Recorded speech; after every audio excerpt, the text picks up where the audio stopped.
Welcome to the Westport Library. Today's program will begin momentarily. Supported by Verso Studios, created locally and shared with the world.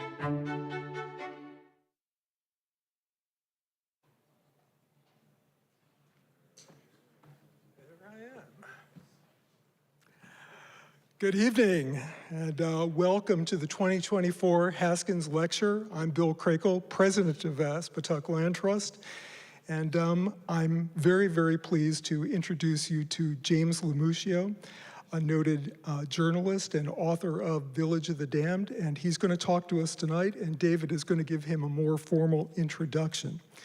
I want to make a couple of remarks. I want to recognize Carl and Edna Haskins, and for those of you who don't know who the Haskins were, they were research scientists and educators who lived here in Westport.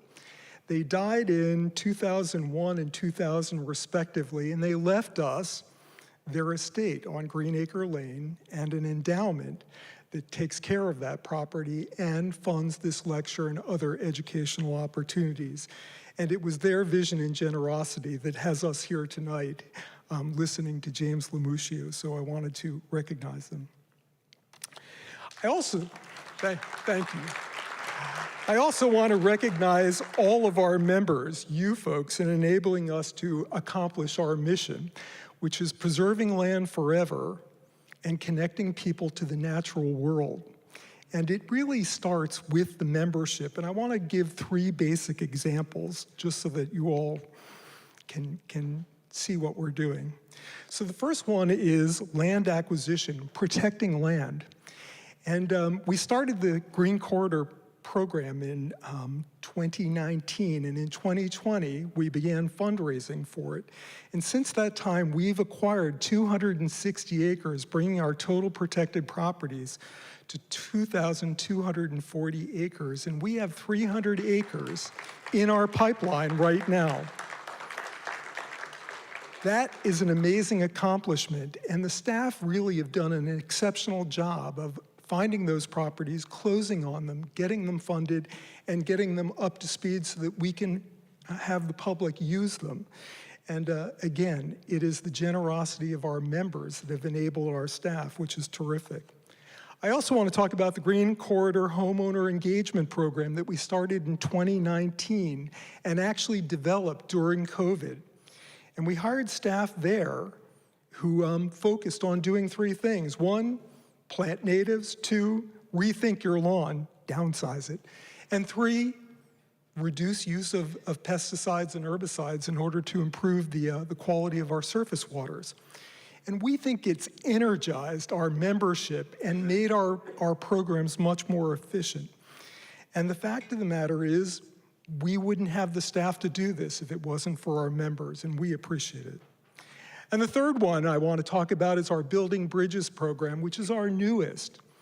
And we have had the opportunity to create forest in urban lands, and Bridgeport is where we've done most of our recent work.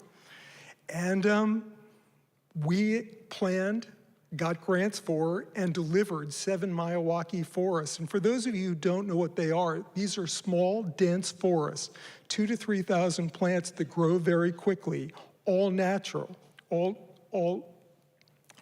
natural, and native. And we have been very pleased by that. And again, we hired staff to do that with the support and generosity of our members, and it has made a difference. So I want to say again, we appreciate our membership. It's you who help us deliver on our mission of preserving land and connecting people to nature. And with that, I want to wish you all an enjoyable evening and hand it over to David Brandt. Thank you.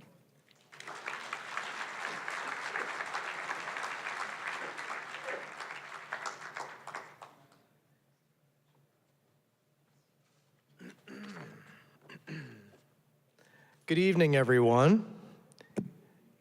Great to see everybody. I'm David Brandt, Executive Director of Aspetuck Land Trust, and I want to thank you all for being here tonight. What a great crew here tonight. We filled the room. I'm excited to welcome you and introduce this year's special guest speaker, award-winning journalist James Lomuscio, and author of Village of the Damned. I hope you enjoy this intriguing story about a town that was once a thriving community, not very far from here, just up the road where the Saugatuck Reservoir is now located. As we celebrate the 25th year of our 1,009-acre Trout Brook Valley Preserve, saved by the Land Trust, and an active and engaged community from becoming an 18-hole golf course and a luxury housing development, we thought it was a good time to ask James Lomuscio to come and tell another story, the story of how a town was lost and a reservoir was created. A journalist since 1976, James Lomuscio has written for the New York Times, including the review of James Prosek's first book, Trout, calling Prosek the Audubon of the fishing world, as well as the Connecticut Post. And if you remember, last year we had James Prosek speak at our Haskins lecture last year. He was amazing. He was the editor of the Westport News and Westport Magazine and has received multiple awards from the Society of Professional Journalists and the New England Press Association. In addition to Village of the Damned, which is being released by Brandeis University as a new edition in the fall of 2025, and you can check it out in the libraries right now, Lomuscio has written 2 textbooks, including Writing with Your Head and Your Heart, and has spent the last 30 years as a professor of journalism and English at Western Connecticut State University, Norwalk Community College, and Sacred Heart University. James lives in Weston with his wife Christine of 40 years, near Aspetuck Land Trust, Bill Cudick Honey Hill Preserve, a beautiful property. When not teaching or spending time with his 9 grandchildren, James is working on his next book about life off the grid. Walden Pond 2.0, I think he described it to me, which sounds pretty cool. A fun fact, when James first came to Westport back in the 1970s, he rented a room at 79 Kings Highway North with the founder of Aspetuck Land Trust, Barlow Cutler Watton, who we revere as the founder of Aspetuck Land Trust and who started the Conservation Commission in Westport many years ago.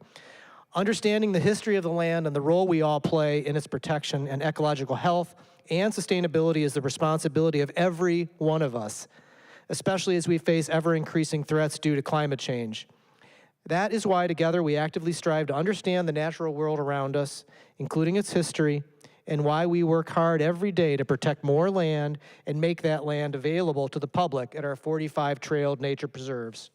Please join me in welcoming James Lomuscio.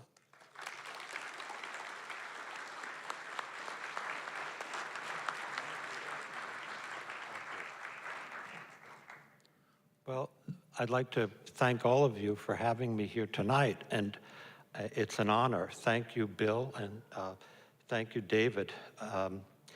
You know, it's funny to be here, and especially this month. It was 45 years ago this month that I came to Connecticut as a journalist. And as we just heard from David, well, the first story I covered actually was an education piece for the now defunct newspaper. It was a Gannett newspaper, Fair Press. And it gave me a window into the world of Westport, as well as Greater Fairfield County, where, you know, even the slightest issue could become a cause célèbre. Everyone was motivated and driven by this, you know, this passion for issues. And I saw it even more so when I became editor of the Westport News, which was really I felt like I was at Complaint Central. I had that for 2 years, and magazine was different. And then working with Gordon Joselaw for 11 years on Westport Now, I look back and when I think about when I first stepped foot into Westport and living at Barlow's house. And it was so weird because it was a little utility, furnished room with a bathroom in it and a separate entrance. But there was no phone then, no cell phones, no phone. And I shared a wall phone with Barlow. And every time it would ring, if it would ring for me, Barlow would just answer the phone and say, Aspetuck Land Trust. And people were, and I'd get on the phone and a friend would say, what did she say? And I said, I don't know right now. But, and here we are 45 years later, and I see how her brainchild grew. And we hear how many, more than a couple of thousand acres that you own right now. And the importance of open space. And I honestly believe, it was mentioned before, we need open space as much as we need shelter. People don't really think about it that way. We need it for our physical health, we need it for our mental health, we need it for our spiritual health. There's something wonderful about being able to connect to that which is always going to be there, we hope, right? Too many times, I remember being at a meeting in Westport I was covering. Maybe this was 20 years ago. I don't know, I don't figure out how many to do the math right now. But somebody got up at a meeting. They were talking about preserving some space. I think it was Wakeman Farm and protecting it from becoming ball fields. And one fellow got up at the meeting and said, forget it. Get over it. We're not Litchfield anymore. And that really, it stung in a sense, because you really want to preserve these pockets of open space and that appreciation for nature. And we see things slowly eroding in many ways. Anyway, that's what I wanted to start with too, as far as the introduction goes. Now, actually, two odd things happened this week, very serendipitous. You mentioned I heard about Barlow. It's 45 years since I've been here, and I heard about them re-releasing the book just 2 days ago, which seemed almost odd. But I was poring over a book that that I wrote, another book 20 some odd years ago. It was a text from McGraw-Hill on writing, and in it, a different chapter, I came across this quote that I had from F. Scott Fitzgerald at the head of a chapter on how to write a thesis. And in that quote, it said, and we know Fitzgerald lived right up the road here, spent one summer 100 years ago on South Compo Road. But this is the quote: "To have something to say is a question of sleepless nights and worry, of endless trying to dig out the essential truth, the essential justice." And I mulled that quote for a while because I thought of the village of Valley Forge.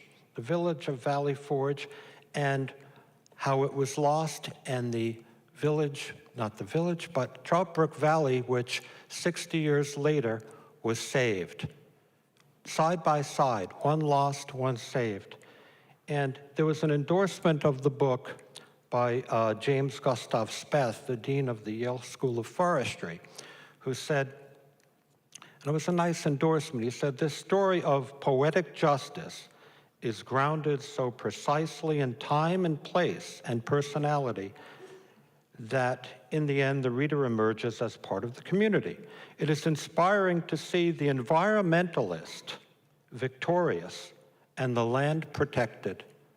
But that victory also belongs to the submerged village that was sacrificed long ago in the name of progress."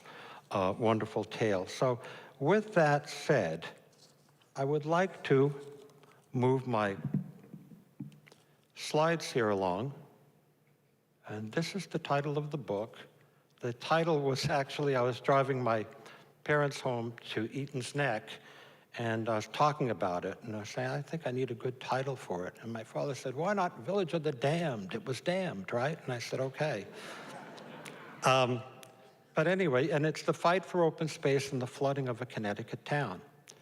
And here we are, the Saugatuck Reservoir, right? The beautiful Saugatuck Reservoir. Take a look. Look at those beautiful islands in it. Those islands were hilltops. This one picture here, see, this is, we can get a look at this. From the Reading side, you see the brush comes up every year, and usually in the fall, when water is pumped through Pop Mountain to the Aspetuck Reservoir over in Easton. And as the water goes down, you can see coming up like odd breakwaters, old stone walls. And there's a nice overview shot, sort of an autumnal look of the Saugatuck Reservoir. Now, I just want to read the introduction here because I think it sort of captures the entire piece. It's basically an abstract, you could call it, but here we go. Miniature waves, the kinds that glisten with specks of gold, break gently on mossy stones. From a damp boulder, I spin cast and hope for trout, bass, walleye, or whatever else is out there. My son casts too. Behind us and under a tall hemlock, my father looks on, a walking stick in his hand, his cap defiant against the breeze. Under a canopy of azure, and as far as the eye can see, there's nothing but water and the green embrace of pines and hardwoods along the circuitous shoreline.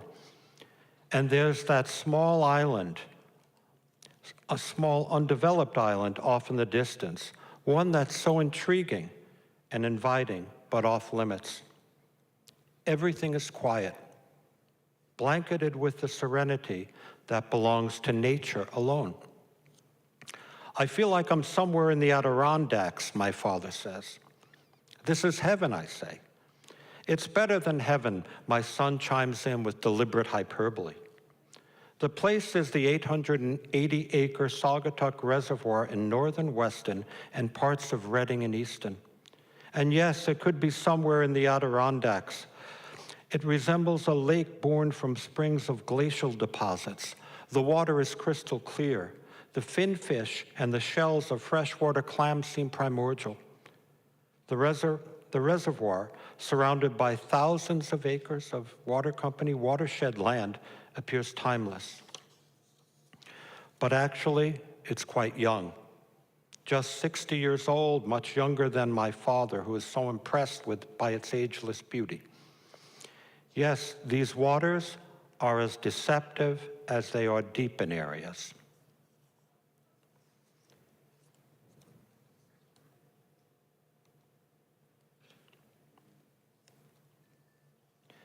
Okay, and thus a story unfolds, a true tale about what lies beneath. It's the story of children, parents, and families who forged the American dream here. It's the tale of homes, a school, a store, bustling factories, and farms. And it's the story of how this community had its dreams dashed by the floodgates of then presumed progress. The narrative begins with haunting images retrieved from photographic glass plates, recovered from an old chicken coop turned garage. And it's best told when the sky is overcast and a mist creeps along the water's surface. A village known as Valley Forge flourished here between the 19th and early 20th centuries, and its factories were on the cutting edge of iron and steel manufacturing. From hose to ox cart wheels, myriad iron products were made here, horse-drawn to Westport and shipped by sailing vessels to southern states. And during the Civil War, production peaked as the mills worked overtime. But times change, and by the close of the 1800s, Weston's rise as an industrial center had ebbed. In the early 1900s, most of the iron and steel industry had moved to the Great Lakes, and by the late 1930s, Valley Forge's remaining residents, weary from their fight to save their homes from eminent domain, succumbed to the Bridgeport Hydraulic Company with its own plans for that scenic valley. Some of the houses were moved, others were dismantled, some even burned. Then in 1940, around the river was dammed by the more than 110-foot wall of concrete, and this community vanished more than 100 feet beneath what is now the Saugatuck Reservoir. It's all underwater. It's our lost Atlantis, says Jim Daniel, a former Weston First Selectman and a Weston Historical Society member who chronicled the history of Valley Forge. No kiss from Prince Charming or a squad of lithe skin divers is going to bring back this sleeping beauty. Yes, it's all been consigned to the memories of old-timers, who themselves are diminishing in number, to old photographs, to those who see our future in our past, to anyone curious about what lies beneath. You know, I say it about with Jim Daniel, I interviewed so many people. You know, this is, you know, I don't pretend to be a historian. That would be, you know, being a shiolist saying that I know so much about something. I'm a journalist. And I tried to go through this with an old-time journalist, with being very objective, though I do have traces of memoir and perspective in here. But approaching it as a journalist, looking at these primary sources, and many of the people that I interviewed, I'm sad to say, sorry to say, are gone now. They're gone now. So I'm glad I got to interview them beforehand to learn. I interviewed a man who was still in shock about the loss of his grandmother's home. I interviewed a man who worked building the dam and actually had a lot of regrets afterwards when he saw what happened because Valley Forge grew on him. I interviewed others who said, yeah, well, you know, that's life, that's progress. They really weren't as taken by it, but still there were those for whom the loss of this valley meant something, and it was painful. Okay, so here's the question. You know, we say, what else lies beneath, and how can we be certain these old-time antediluvian yarns are not just folk tales spun into historical fiction? A telling thing comes from what Jim Daniel wrote, and I met with him on a number of occasions. Last summer, Weston's Emergency Services Squad began practicing deep water rescue diving in the reservoir. The algae count was so high, and they had to orient themselves by following ancient roads winding between stone walls, with flippers on their feet, masks on their faces, and oxygen tanks on their backs. Whenever they came to a gate, they swam up the drive and had a look at the foundations of buildings. Next summer, when the water clears up, we will arrange for somebody to bring back pictures of this historic site. Well, that never happened, but it's something I'm going on, 20 years now? But I would love to see what's there. All we can do is look at, the perimeter of it and look at the stones, the stone walls, and what foundations may have been left there. We don't have that. Now, here's the thing. You look, and maybe move another one.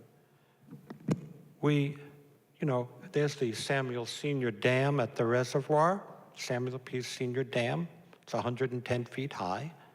And when it really swells up, the spillway, you can see it splashing over down into Devil's Glen. And then again, there's that island where they actually had one of the survivors, the grandson of one, would tell me that his grandmother had a chicken coop up there, and his job was to go up and take the eggs and bring them down to the farmhouse. I've learned, back up a bit. I've learned something. Here's a map of Valley Forge. You can see there's no reservoir in this map from this ancient map on this map. But you look at this and you say, okay, there's something different than there is today. Right now, the Saugatuck Reservoir holds, 880 acres, 13.5 miles around, and it holds 12 billion gallons of water. Mr. Daniel once said at a town meeting that if that reservoir were to ever break, Now, I'm not trying to scare you people to go out, but if it were to ever break, it would cut a mile-wide swath all the way to right outside of where we are right now. So, I mean, of course, you know, it's monitored, especially since 9/11. People are very careful who's there. They worry about any kind of terrorism and also structure of the dam. But it underscores the fact that the reservoir, which was needed at the time, was needed for the city of Bridgeport, because Aspetuck couldn't supply, it would be pulled down right away. But that the reservoir, these reservoirs go, you know, think about, go against the natural flow of things. Now, okay, well, another thing I'd like to say is that these, you know, this community is not the only submerged town.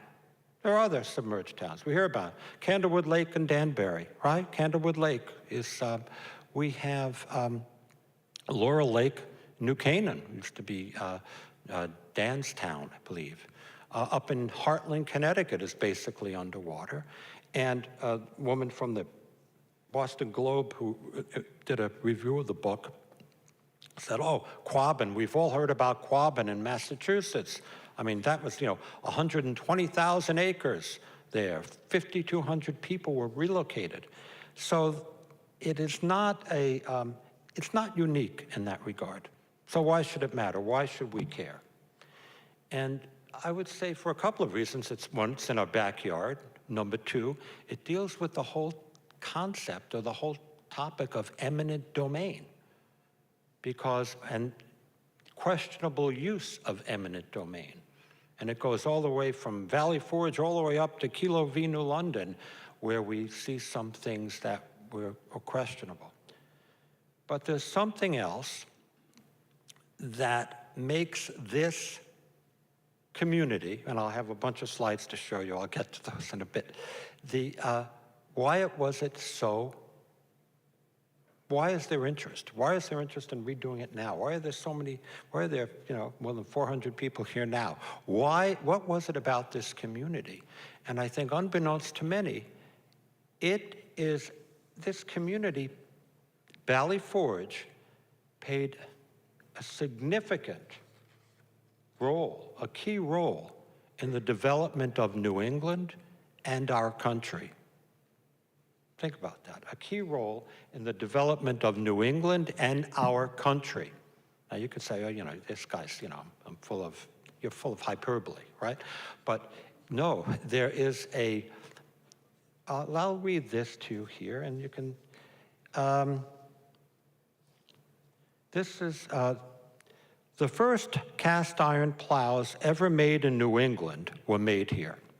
Aaron Sanford, the then 84-year-old great-great-grandson of the foundry's founder, told the Westport Herald in 1938. Oops, I'm flicking around here. I apologize. Let me go back.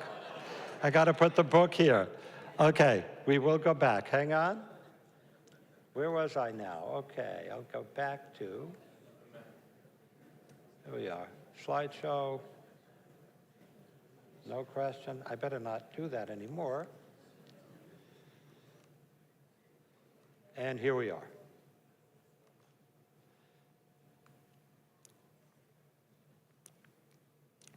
And people used to go around and collect old iron, bring it to the mill, and have a plow made of it. Historians note that the War of 1812 kept Valley Forge busy as munitions needs demanded more iron products. During the War of 1812, Sanford, who owned that foundry, sold iron to the United States government, but the expense of transporting the iron to New Haven, a 6-day round trip, seriously cut into his profits. Government contracts show that Yankee Weston supplied the iron for the War of 1812, the Civil War, and the Spanish War, and that before that, the same concern had supplied for the Revolutionary War, continued Aaron Sanford in the Westport Herald article. And I have to say that a lot of the research that I got from these old defunct yellowed newspapers were in cardboard boxes at the Western Historical Society, as well as microfiche here at the Westport Library. So anyway, the trip transporting it in those days was about 3 days, and lucky was the man chosen to go out to the big city with heavy bars. Anyway, that's where Valley Forge was, and you can see in this picture here, yes, I'm sorry. Oh, Slideshow. yeah, thank you. Current slide. Just hit. Yeah, thank you so much. I better watch my book. Okay, so what we have here is that, and I have to move it over here. What we have here is a picture inside. This is a later photo, but it shows you what went on here. This was inside the Buckley Machine Shop and Iron Works in 1880. This building, and all the history with it, was burned in 1930 and is now 100 feet underwater. Going to continue here with this one. That's the outside of the Buckley Mill. Okay, so let's talk about the photos that I have. The photos that you're going to see, I said earlier that Jim Daniels said we never did the underwater, the submersible look at what was there. But we have, I think what we have is something a little bit better, and that is, in some ways, these slides. These slides were discovered in 1969. There were actually a fellow named Gary Samuelson, who's since passed on, was cleaning out an old chicken coop turned garage, and he came across a small box of glass plates. Glass plate, they thought they were negatives. He held them up to the light, and he saw these fascinating pictures of people, fishing, lounging, being out in the field, being with their families, working. He wondered what they were. It turned out these weren't negatives. They were actually photographic positives, and they were the kind used at the dawn of photojournalism. Well, through a lot of his legwork, he wound up getting these photos printed. He found a fellow in Norwalk at Q Photo Labs who was able to print from these glass plates. Turns out these glass plates were taken, these glass plate photos were taken in the late 1800s by a photographer, H.D. Adelbert Whitlock, who was alongside during the Civil War with Brady, the father of photojournalism. Anyway, he spent, according to Gary Samuelson and also Mr. Daniel, he spent his time in Valley Forge after the steel industry had left and it became a laid-back backwater, photographing people there in the late 1800s. And in the next photo I'll show you,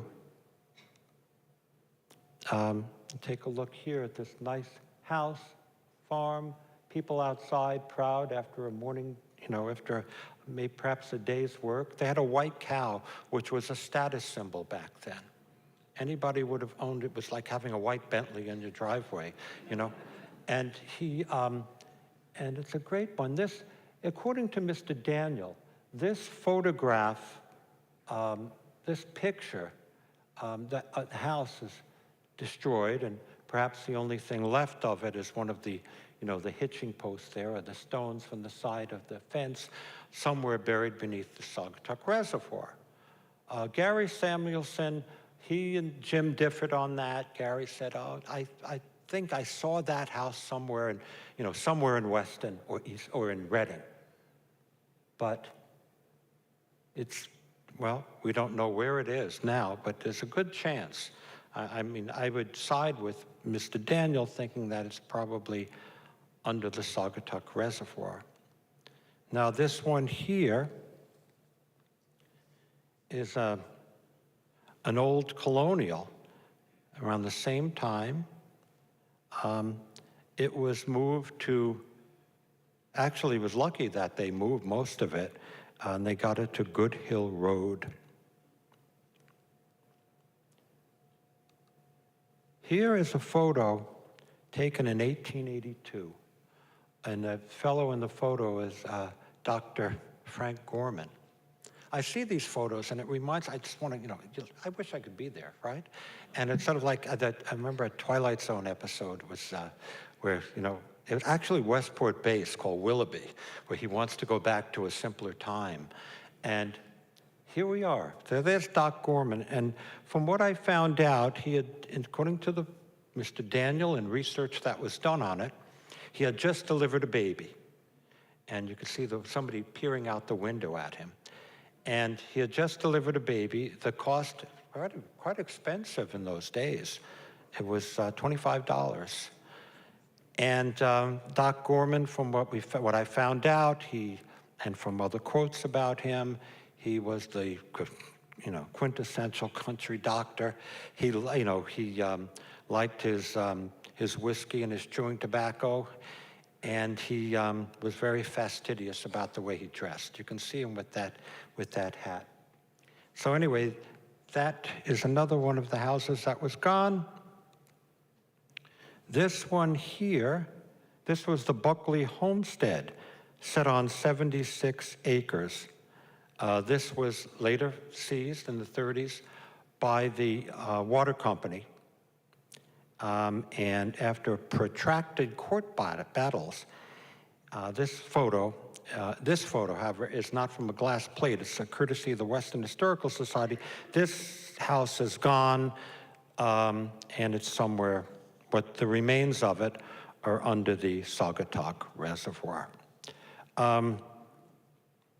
Should be noted that a lot of these houses, we didn't have bulldozers to tear them down, as where we see today, or backhoes that go 1, 2, 3. Many of them were burned. Many of them were actually burned to the ground to prevent the wood from floating to the top. And here we have the next one is a house built in 1830, and that was burned by the water company. Look at it, I like, this, if you can notice, the lattice work around the old well, right? Look at that fence. And look at the men standing outside, lady on the front step. Nice place, nice place. We'd love to see houses, we'd love to see places, more of them around here, wouldn't we? And, that's why I love when Christine and I take drives through, go up northern Connecticut, northeast, northwest, but usually take a ride up even with Litchfield County. We see many houses like this that are still standing. And, it's sad to see that one is gone. See another one here. Let's see. These are a bunch of men in Valley Forge. That old rustic, called it rustic, a shack-like place, that's gone. But they were out for a day's hunt in Valley Forge. There's another one outside a sawmill. I wanted to read something to you, and I will do it without moving, hopefully not hurting the slides. But there's something here that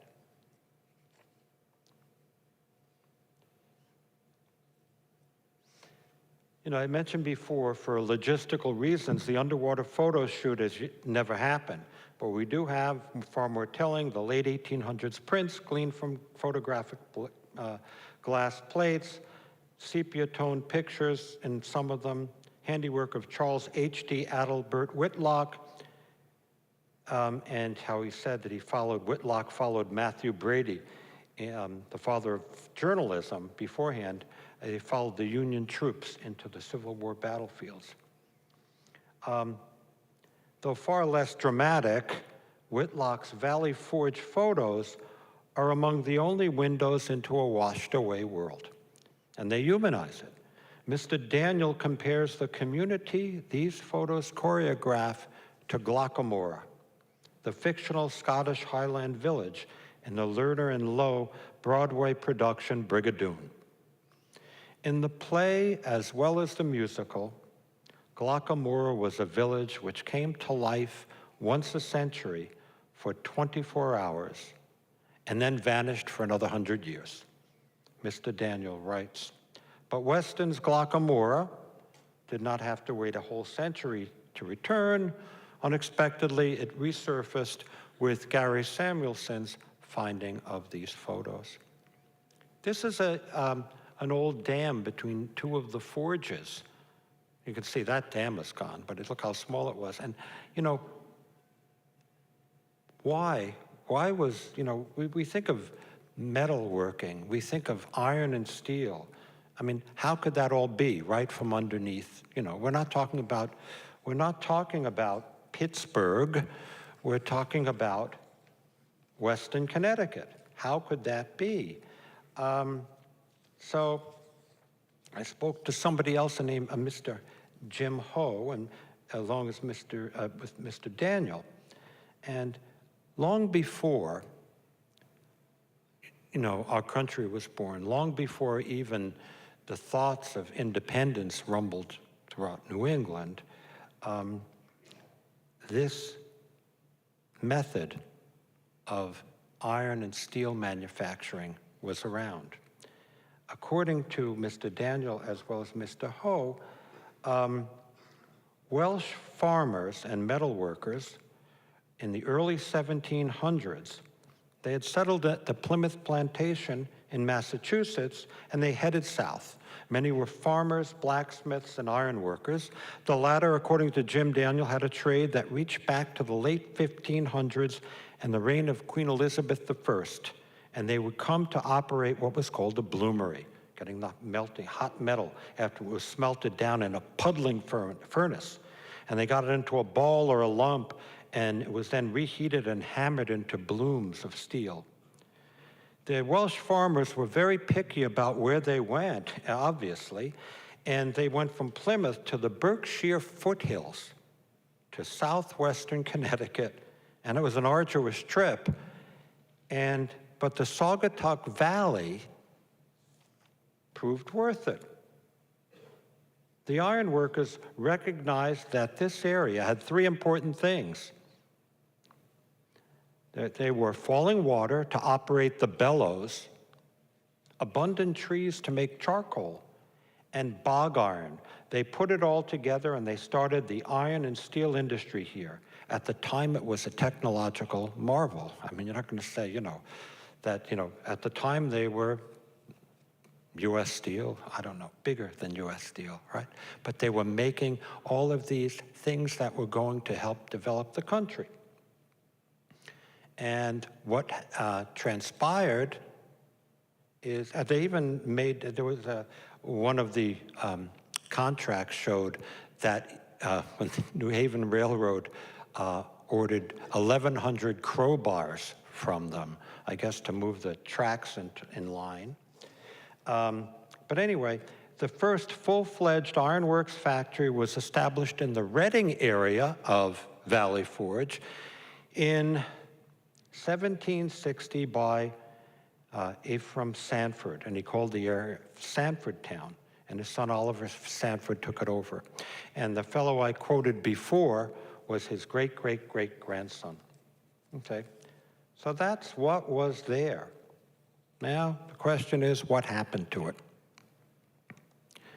There's a nice picture of Devil's Glen, before much of this was blasted. Stores. People standing there, people fishing in these pictures, or people standing there below the original dam that was there.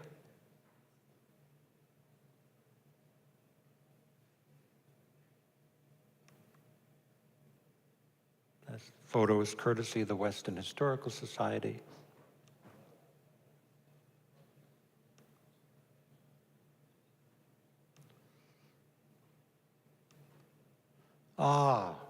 Here we have something interesting which I'll get to. This is the Valley Forge School. And the woman, the school marm, she was called, her name was Florence Banks. That's how she was referred to as school mom, Florence Banks. She loved her job, she loved the children. This picture, though, was taken much later. I should get to that. This picture was taken in the early 1900s. Florence Banks, but as we'll learn as we go through this even a little bit later, that the Valley Forge School District, when the Bridgeport Hydraulic took over, was abolished. Florence Banks had, it's a sad story, her fiance was killed in World War I, and she never married or remarried, or never attempted to marry again, and she eventually got a job in Norwalk at the Roosevelt School. And she stayed there and then moved back to Weston and was an active member of the Grange until she died. Things that I want to continue is, so what happened to Valley Forge? Why did it disappear? And at this point, we say, well, what difference does it matter? It matters a lot, because these were people's lives later on beyond them. We go into the early 1900s. We get into the 1920s and 30s, and people have figured this is their home. This is, the place of their American dream, their terra firma home, where they're going to stay generations for their children and grandchildren. And it was lost. How? How was it lost? Well, while this area settled into a cozy backwoods community, again, Bridgeport was booming with a multi-ethnic swell. Factories were humming overtime. And Samuel P. Sr., whom the dam is named after, he was really driven. He was determined. He wanted to dominate in the water industry. He wanted to eclipse Norwalk and Stamford Water Company. And he had his eyes set on this valley. Now, Bridgeport Hydraulic, at the time, went out there, and they were basically the private utility that had the right to employ and to use eminent domain, because they said people in Bridgeport are going to need it. The Hemlocks Reservoir is not enough to supply them, even though Bridgeport Hydraulic had a number of reservoirs, several reservoirs that were sitting idle. So there, began the movement to buy them out. The question is that a lot of the individuals there, during these proceedings, they weren't offered that much money. I found out later from actually a gentleman who was a former police chief here in Westport. He said he had family who lived up in Valley Forge. And this around the time in the late 1930s, they were basically told,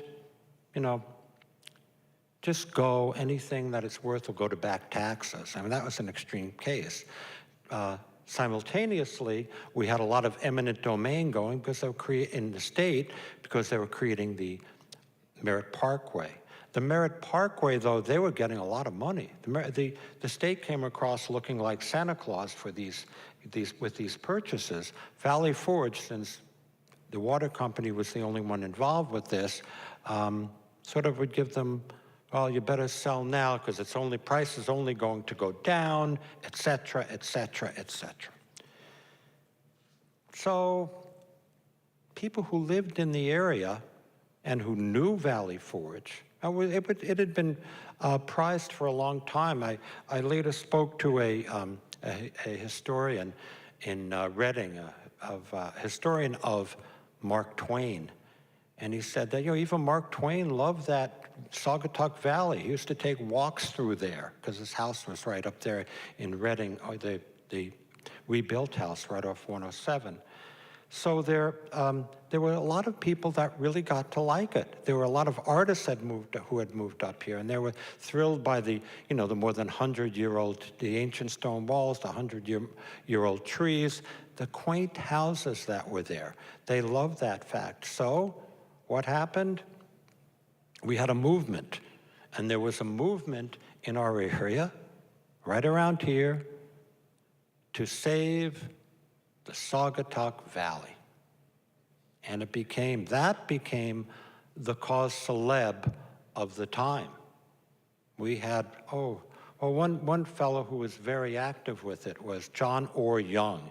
He was a partner of Young and Rubicam in New York. And he wound up using all that marketing genius to put out all these flyers, et cetera, to prevent the valley from being flooded, to prevent the dam from being that way. We had Lillian Wald, who started the VNA and Henry Street Settlement House, a woman in Westport who had Eleanor Roosevelt visit her, and they were all cheering to save, cheering to save the Saugatuck Valley. Wilbur Cross, we know who Wilbur Cross is? We know it as a highway, right? No, but he was our governor at the time, and he loved that valley. He lived in Westport for a while, and he was principal of Staples High School for 1 year, I think. And he used to go up and take walks through that valley the same way Mark Twain had done years before. And he was on their side. Many people came together. We had a group in Westport, a group of artists. They were out there having fundraisers, selling paintings. We had a baseball league formed in Westport called the Saugatuck Saviors. And there had people, celebrities. Gypsy Rose Lee came to pitch for them. It was the, I guess you could call it the celebrity-stuttered cause of the day. But there was you could say the water company at the time had this, determination and this iron will. I found this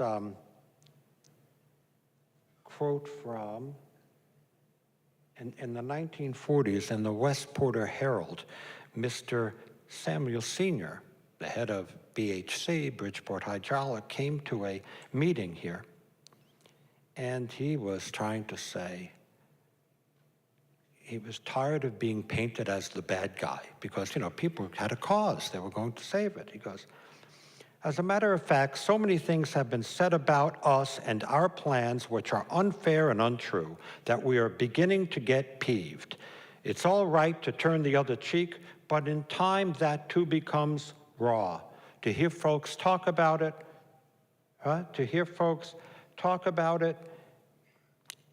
one would think we had horns. As a matter of fact, we are peaceful, law-abiding folks just like yourselves. We take part in charitable, social, and business activities. We have been accused of spoiling the natural beauty of the landscape. We believe the lake that will flood the Saugatuck Valley will be far more beautiful than the long rows of small cottages spotted along the river up through the length of the valley.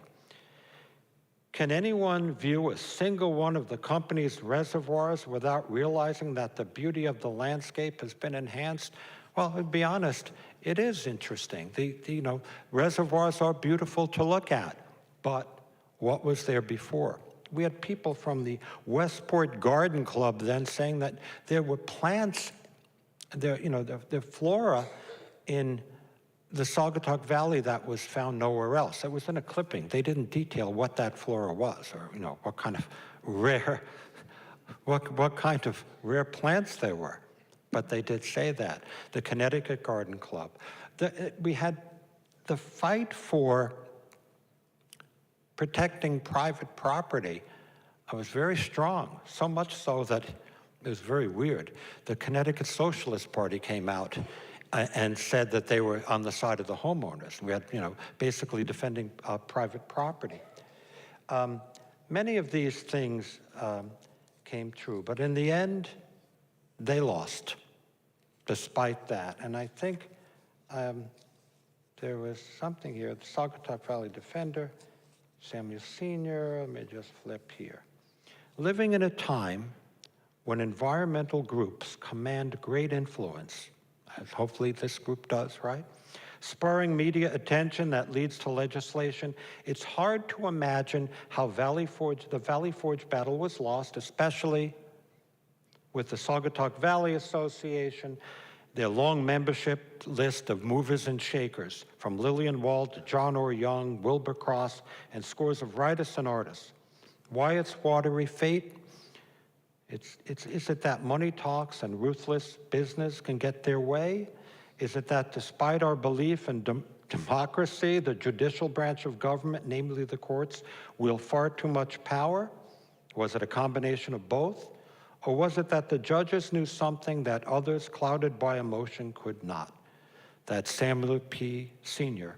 was an extraordinary visionary, a genius and seer who could divine water needs decades into the future? That's the question. The idea is that their charter was sort of rock solid. And Mr. Sr. thought that all of the do-gooders didn't have a chance. He had his way. It's a lot different then than it was a lot different then than it is now. Okay, so I was curious. I said, what about, and I was put on to a fellow who actually worked for the water company in those days. His name was Bill Franklin, cutting down trees, hacking away. They didn't have chainsaws in those days, and they had two-man saws. They brought down whole teams from Maine to cut through, and then they had steam shovels to uproot all of the roots of the trees. And he described to me what his life was. He and his wife lived there on the periphery of it. And after a while, the valley grew on him. They really liked it. They enjoyed the beach. They enjoyed swimming, and they started to get resentful. This one here, he was there. He actually had a job pouring cement that would go toward the dam itself. But he also had a front row seat in understanding some of the lives that would be affected. At the end, he said, Bill had assumed that all Valley Forge residents had, at this point, as the dam, he's building the dam is coming up and the water is rising. Because the river's been diverted, but now the dam is going up and the water is rising again. As the dam rose, the clearing continued, and the river was slowly diverted back to its original course. The valve gate at the dam's bottom was regulated, so the rising water would not reach the high point where the new cement would be poured. Bill had assumed that all Valley Forge residents had pulled up stakes during this period. But there was a woman, her name Mrs. Pearson, and she always wore a long black dress. She was a widow who lived alone, and she refused to leave. It was her home, she said, and she was willing to go down with it. Now, we see people today talk about they're not leaving their homes in the wake of, deadly hurricanes. And she was willing to go down with it, despite repeated attempts by the water company to evict her. The water was coming up. It was about 75 feet from her home when Bridgeport Hydraulic finally got the courts to let them remove her. I just can picture her screaming and kicking her legs as they pulled her out of the house. It's not a pleasant, you can see people feeling violated and trauma. All of the woman's furniture was put into storage. I chatted with a fellow named Ernie Albin, who also has since passed, and he said that he believes Mrs. Pearson might have been the mysterious old lady, always wearing a long black dress, and in a home, she actually was living in a home on Newtown Turnpike years later. And she stayed at the home. She rented space from a woman named Minerva Morehouse. It was on Newtown Turnpike. And she always shied away from people. Anytime people would come, she would just leave and run inside. She was just basically almost, you could see some of these people almost like PTSD. Another stubborn individual, his name was Davis, old Mr. Davis. And he lived in the property lived in the flood zone in a property that was gone. They told him to leave. He wouldn't go. After repeated attempts to evict him, Mr. Davis acquiesced, willing to give life in Westport in an apartment, I believe it was in Saugatuck, all paid for by the water company, a try. He was there only one night, and he was gone, Bill Franklin said with melancholy disbelief. He never had a gas stove. He didn't know what the hell it was and probably didn't know the gas was on when it wasn't lit. That's what killed him. Mary Ann Barr, director of the Westport Historical Society at this time, during this research, and lifelong town resident, says there's a folk tale in town that at midnight you can see a foggy, ghost-like figure crossing the small cement bridge just below the dam, heading to the property of a fellow named Anson Morton, who his house was spared. It was on the edge, up on the hill.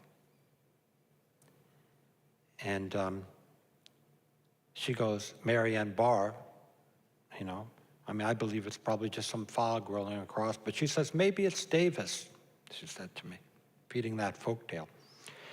Weston resident Ted Coley, interesting character. And anybody who lived in Weston and knows him knows what a character he was. But he was a man who basically had felt almost like, I guess you could call it, PTSD about this flooding. He was just 12 years old in 1940 when the dam was completed and work on the tunnel began.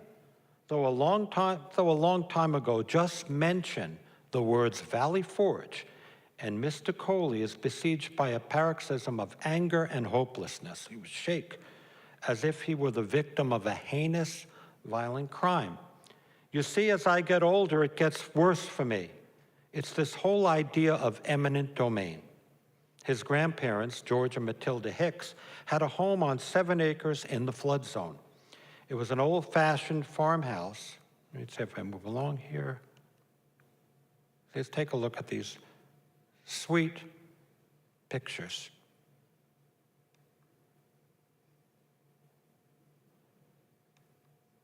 Oh, there's Wilbur Cross coming to the rescue, but it didn't do too much at that time. Anyway, his grandparents, they were in the flood zone. It was an old-fashioned farmhouse.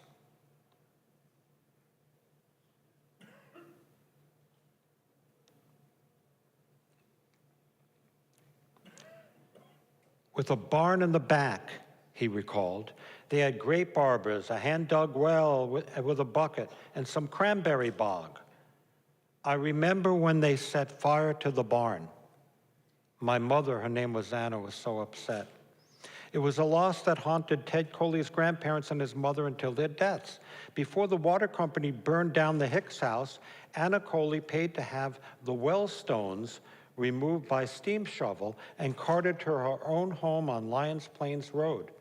Ted Coley, who now lives at the house, is reminded of the loss every time he steps out his front door and onto his well-stone patio entry.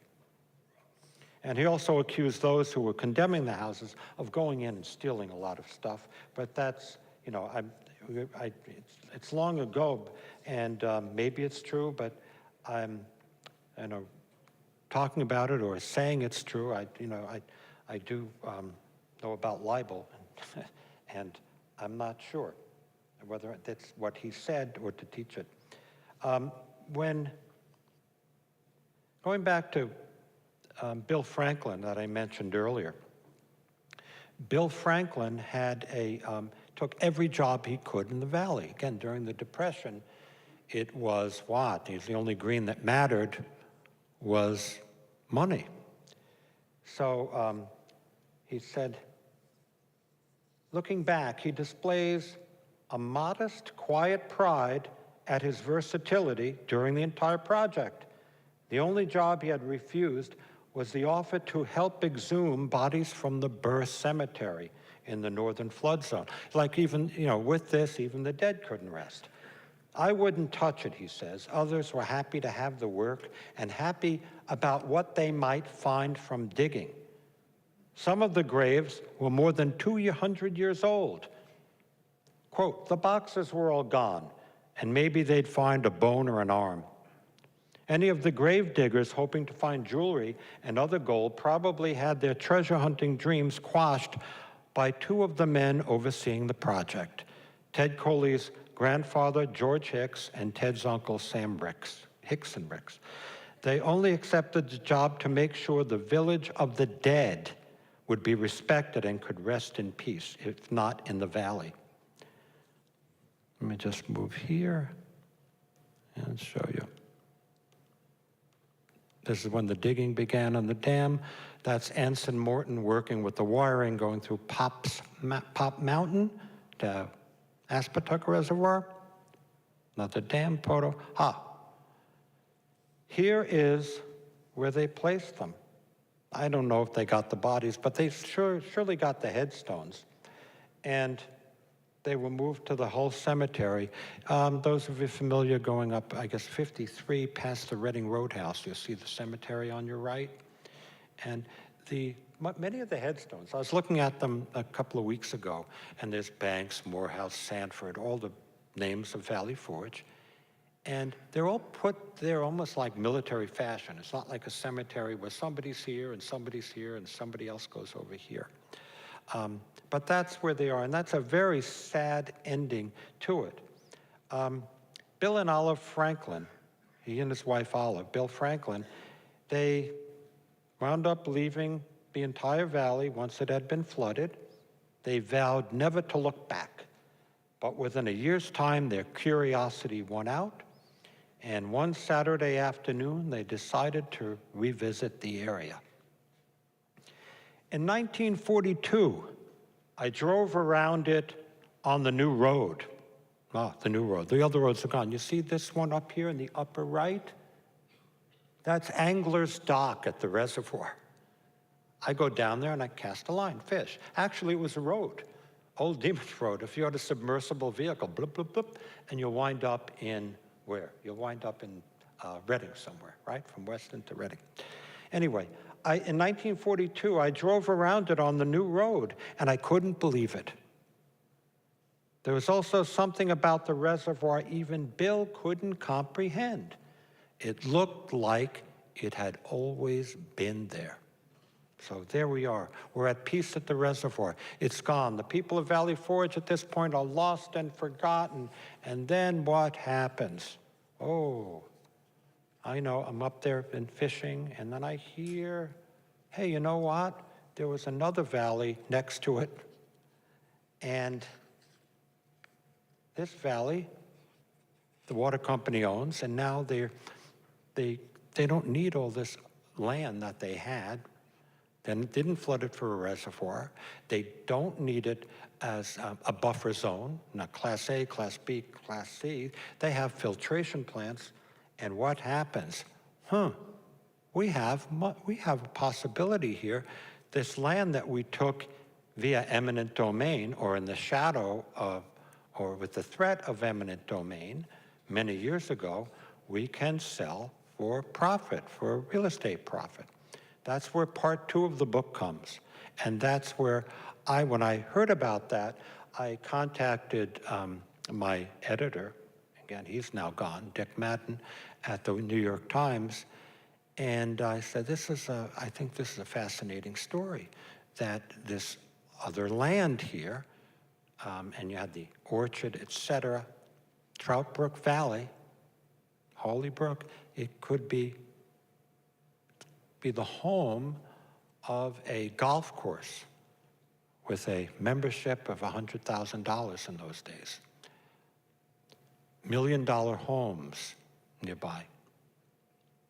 And so, well, it could be an interesting story. And like many people here who know Easton well and whatever, I figured I'm going to go and talked to some people about it, and I went and I sat at the Bluebird Cafe and the counter there, and I wound up chatting with a woman named Mrs. Cranick, who was a waitress. We talked about it. The owner of the Bluebird said, oh, bring in more business. Mrs. Cranick said, I love it the way it is. We had a long chat. She and her husband, Bill Cranick, had meetings at their home, grew into the a coalition to save Trout Brook, which went from here to there, all the way up to getting, again, celebrity endorsements. Biggest one, Paul Newman, showed up at one of their meetings and said, would $500,000 help to preserve this more than 700 acres right now that could be developed? You think about that price, you think about land taken from the public good that would be used for what, public benefit? It's implied, but it's not, you see a highway, you see the reservoir, but whether or not you see, some benefit. People at the water company at the time told me that, well, you know what, the money we make from selling the real estate would help us lower our water rates. I mean, yeah, it's, and you know what, that thinking, instead of, public use to public benefit, was basically in 2005, it was validated.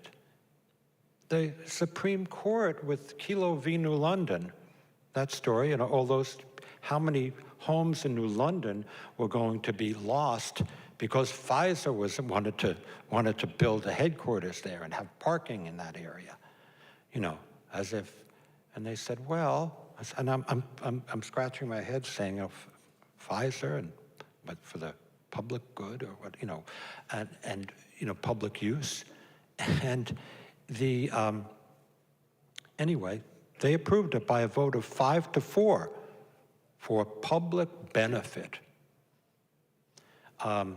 Justice Sandra Day O'Connor was so incensed, and one of the dissenters, and she actually came out and said that same thinking would be as if, there's a Motel 6 on the road, and we want to condemn it because we're going to get the Hilton to come in there, and we'll have more jobs.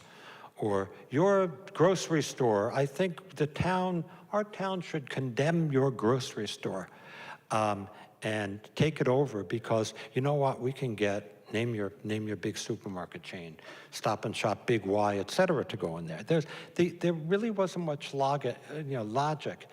Today, that land, not to go off on a tangent here, but that land in New London was, hopefully something will come of it, but just became Pfizer didn't go.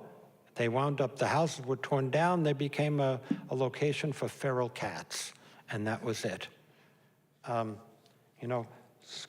Fellow's name was Scott Bullock, and he was, to go from these two things together, senior attorney for the Institute for Justice in DC, and the lead counsel in Kello said, as governments and private companies continue today to abuse eminent domain, the Village of the Damned is still very timely, serving as a cautionary tale of what can happen when power is abused in the name of progress.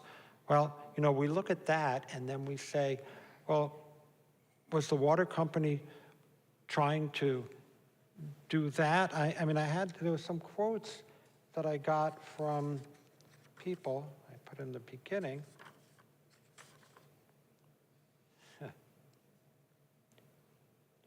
And that was, we believe that the lake that will flood Saugatuck Valley will be far more beautiful. This was Samuel Sr.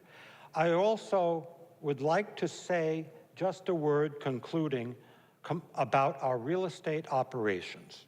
This was Bridgeport Hydraulic in 1937. We have never bought any land whatsoever for the purpose of speculation. Fast forward, 1997. Daniel Neaton, BHC's vice president of real estate. And he tells me, and for that Times article I wrote, when Mr. Bergschneider came along with this proposal for a housing and golf course development, we were excited. So, you know, you have to be aware, and people have to be vigilant. We're very fortunate, we're all very fortunate, with people who worked really hard to save Trout Brook Valley. At the time when things were heating up, I was editor of the Westport News, and I was getting letters from really in supporting your effort, from really positive, great letters from Bruce LePage. I was running in the paper. I also got, Paul Newman talking about it. One of the receptionists came and said, hey, you're going to be interested in this letter, and it was from Robert Redford, and he was there talking about how the area should be saved. I thought it was wonderful, but it was also so, talk about another time, another place, reminiscent of what happened way back when. And I think, I try to, school, where was it? Yeah, here. I promise I won't touch that. But this was, where was it?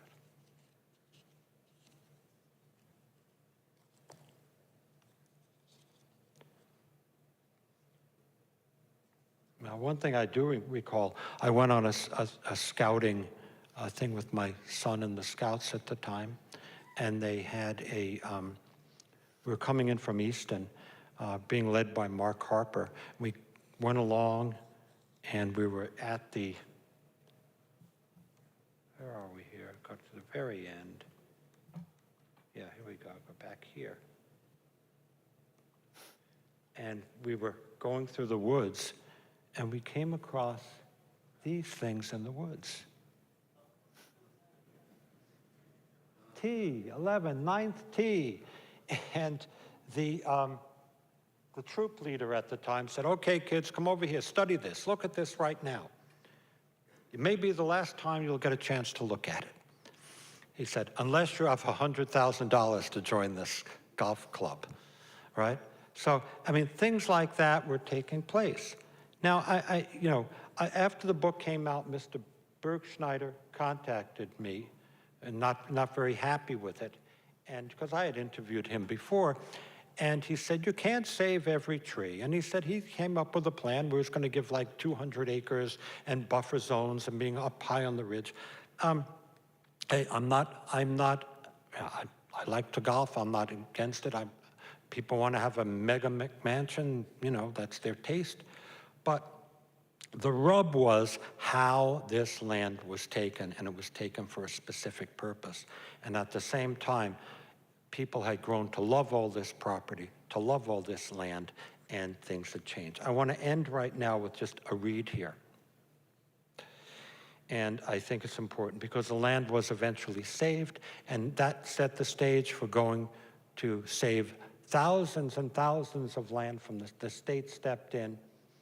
Roland was probably more effective or more successful at this time than Wilbur Cross was.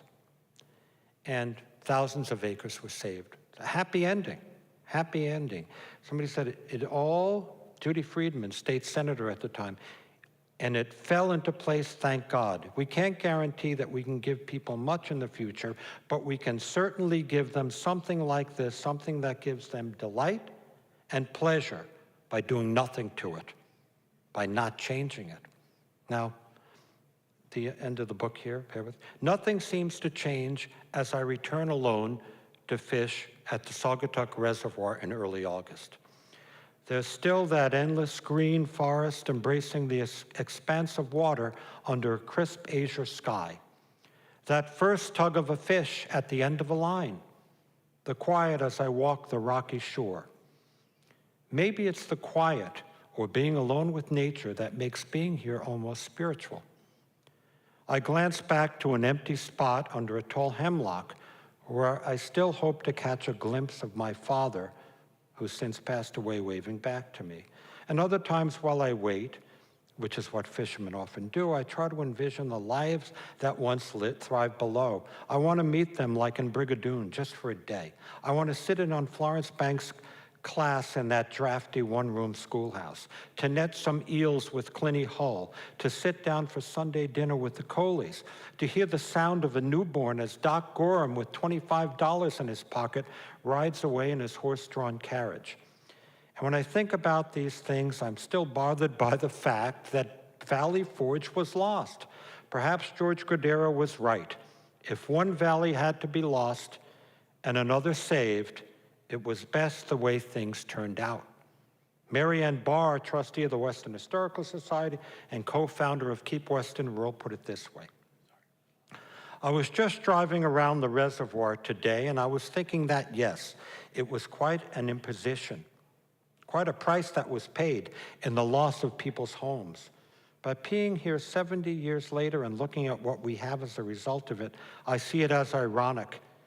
If it hadn't been for what at the time was an awful imposition on people's lives, we wouldn't have what we have now. It would all be developed.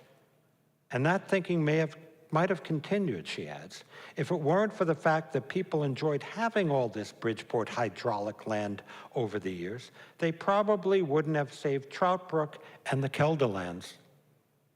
I see this string of reservoirs that we have in Fairfield County as an emerald strand, and that is priceless as long as we can keep it. We need open space. We absolutely need it. And the last line of the book was, this village of the dam did leave its legacy after all. Thank you.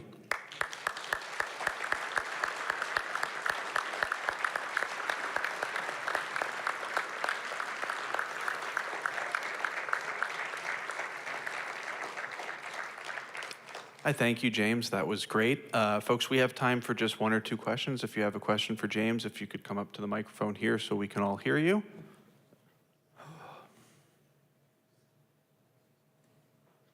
Any takers? Okay, we do have one.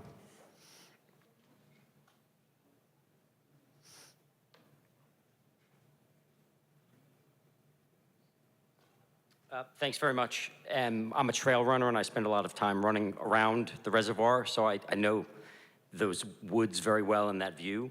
And my question is about the Aspetuck section of the woods and that whole area versus the Connecticut state-owned Blue Blaze trails around the reservoir. And all of that is still water company land. So what do we know about the water company with their intentions for the current land that they maintain, and what protections do we have that they'll continue to maintain this land the way it is currently? That's a very good question. It's one I think I should research for the next, for the updated book, because, you know, are we, quote unquote, are we, you know, we out of the woods yet on this? I would like to really find out, because, you know, technology can be a plus and it can be a minus. And if you can back away from saying we don't need this at all. You know, filtration plants will take care of it. Who's to know? But thank you very much. That's a very good question. Thank you. Anybody else? Two more. Go ahead, sure. Do you want to go to the mic? Okay, so yeah, we have to go to the microphone. Yeah, to the mic. Yep, and we just have time, I'm sorry, we just have time for the one more. Okay. Just one. You're closest, sir, in the orange. You're right here, it's you. Sorry. Well, since I'm the last one, I hope this is a good question. I hope I can answer it, so. If it wasn't the Great Depression, do you think they would have had a better chance to save Valley Forge? You know, I'm not sure if it was, you know, the Depression, you know, Bridgeport Hydraulic was doing well. There was this, you know, Bridgeport was actually doing quite well at the time. The people in Valley Forge maybe dangling a little cash in front of them, fine, but many of them were subsistence farmers at that point. I don't know whether or not they, I think there was more pressure to get out, and the payment was very low to them. So But if this happened in the Roaring '20s, you think that might have had a different ending if they tried to do this during a boom instead of a big bust? Good idea. Thank you for that question. I know that that area had been eyed for Bridgeport Hydraulic, had been eyed for a while. So yeah, it could have been. That could have been part of it. Was that the last question? Not one more? Alex, let him go. Go ahead. Yeah, we're gonna do Oh, one right more, here. and then we're gonna close. Right here, I have this Okay. lumen here, and then we'll close, okay?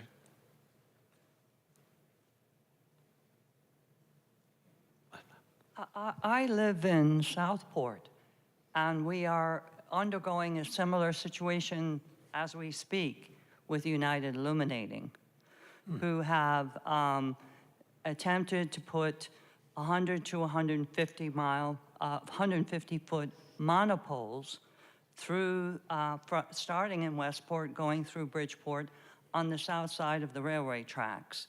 So going through the historic village of Southport. There were a group of people who fought it. The board it's like a zoning board, I guess, for the utility companies, turned it down, but then said, build it on the north side. So we're now facing having 100, 150-foot monopoles on the north side. And eminent domain is a big issue, and United Illuminating's using that to go into people's properties, et cetera. So the story you just told is happening currently for people who live in Southport, Fairfield, and Bridgeport. Talk about being concerning, because what rights do the people in Southport have, and the people in Westport they have, to stand up to this utility? And what, I think about that too, in times with a property that we own. And I would say it's perfect. It's away, it's gone, it's far from everywhere. But what happens if those things come through, right? And how do you fight that? That's the question. How do you fight it? I mean, Southport has a lot of powerful, movers and shakers there that should be able to stand up to it. We didn't, we had it happen here in town of Westport, when they built the I-95. But the thing is, when they built I-95, it didn't go through the wealthy area, it didn't go through Greens Farms. It went through Saugatuck, and it decimated that whole community. And we had and you could see it was obviously, almost like a caste-based, which was pretty awful. And the people, old-timers from Saugatuck, talk about it with the same, well, they're no longer here, but all these conversations with the same feeling of violation as did the Valley Forge survivors. I don't know what you can do, but I think, I don't know, DPUC, or there are people that you can talk to? And there's a whole group who have mobilized, who were successful in getting it turned down on the south side. But to your point, Southport Fairfield is somewhat obviously much wealthier than Bridgeport. So anyway, so Bridgeport hasn't done much of anything. But it's an interesting scenario from the one you just described. That's I think why it's a I good just point. brought it up. Anyway, thank you so much. And I'm done. Yeah, great. So I can put my stuff on it. But you're good. Oh, this is my computer, so I just... Oh, go right ahead. Was it good? Jim, that was really great, and I want to thank everybody for coming tonight. I think I want to say thank you to Westport, the town of Westport, the Westport Library, and to Chris and Ava Treves, who are sitting here in the front row. And through their generosity and gift, we have this beautiful Treves Forum. So thank you so much. And, I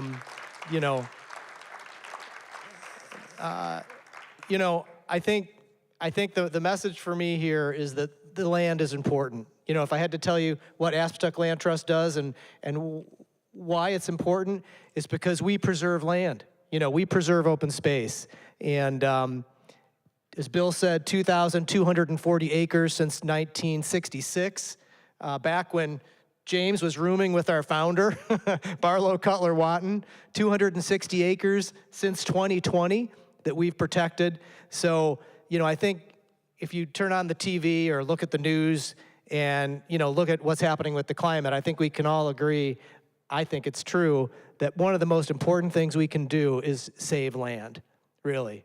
One of the most important things we can do. And what I wanted to tell you, and I'm going to do it in a minute, is that the land is really important, right? For so many different reasons. It mitigates flooding. It fills our watersheds and gives us fresh water. It's beautiful. Its open fields and vistas give us inspiration, recreation, adventure. The land, it gives us our food. It gives us our very breath. I don't know how we got here, but as far as I can tell, the cosmos gave birth to this earth. And the earth somehow gave birth to us, right? The land is so much a part of us that I think sometimes we take it for granted. But we notice when it's gone. And I think it brings me back to that tagline in 1999 when they were saving Trout Brook Valley. It was forever yours or forever gone. Because once it's developed, it's gone. And I'll just end. It's a little thing, but we have a place up in Vermont, and just outside of Burlington, there's two whale tails in a field. And we would point them out to the kids my kids have just graduated this year. We're now empty nesters. We'd point them out to the kids every time we drove up to Vermont, these whales that looked as if they're diving into a field. And I used to tell my kids, they were frozen in place during the Ice Age. And that was back when they would believe everything that we told them, right? But I was driving up last year and I noticed somebody built an office building in that field. And I could barely see the whale tails because they were obscured by the office building. I just thought to myself, wow, how did somebody let this field become developed with this big building? It's in Williston.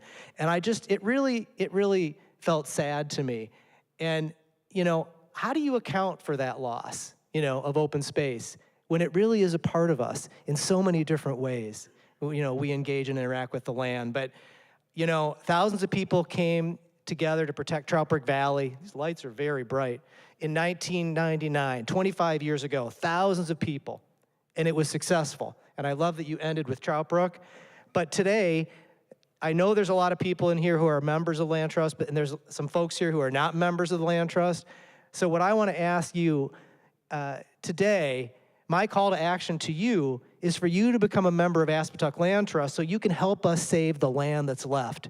And we are saving a lot of land. And when we have help from people who care about the land, like those thousands of people in Paul Redford and, et cetera, in 1999, Paul Newman, Robert Redford, they were all involved. But that's what it takes. It takes people to be involved to save the land. So become a member.